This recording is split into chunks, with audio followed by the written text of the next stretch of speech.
Bila kita makan makanan ni mengandungi glukosa, iaitu gula, iaitu bahan untuk sebagai sumber tenaga untuk trilion sel-sel sihat di dalam tubuh badan kita. Tapi masalahnya, gula ni juga bagi makanan kepada sel-sel zombie, iaitu sel yang tak sihat. Zombie sel ni sel yang dah tua, sel yang rosak dan tak berfungsi lagi. Dengan memuntahkan lenjer racun, zombie-zombie ni boleh menjangkitkan sel-sel sihat yang lain dan mempercepatkan proses penuaan. Bila tua, mulalah berlakunya keguguran rambut, kedutan kulit, arteritis, sakit sendi, kanser dan juga demensia. Demensia ni maksudnya kemerosotan fungsi otak.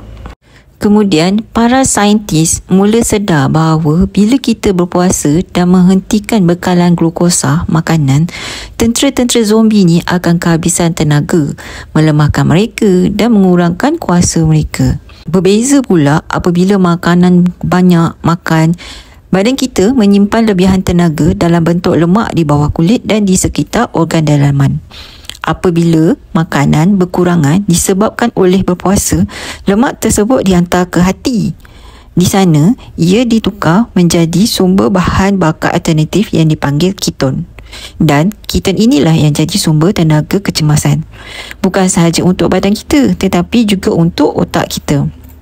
Ingat tak tadi, sel zombie toksik yang mempercepatkan proses penuaan badan? Sebenarnya, bukan sel saja yang diuruskan. Walaupun dalam sel yang sihat, tetapi ada kehausan dan kerosakan komponen dalam sel yang sihat. Makanya, saintis berpendapat bahawa tanpa makanan untuk diproses, sel-sel ini boleh bertukar ke mod pembaikan, iaitu membaiki kerosakan, membersihkan sisa toksin dan mencegah masalah sebelum ia menjadi besar. Dengan sel zombie yang terkawal dan pembaikan sel yang sihat, insya-Allah seluruh badan berada dalam keadaan terbaik. Masa depan bukan sahaja lebih sihat, tetapi juga lebih panjang. Nak tahu info lanjut bagaimana moringa bantu proses ni? Boleh klik ke beg biru untuk kami hantarkan info secara percuma.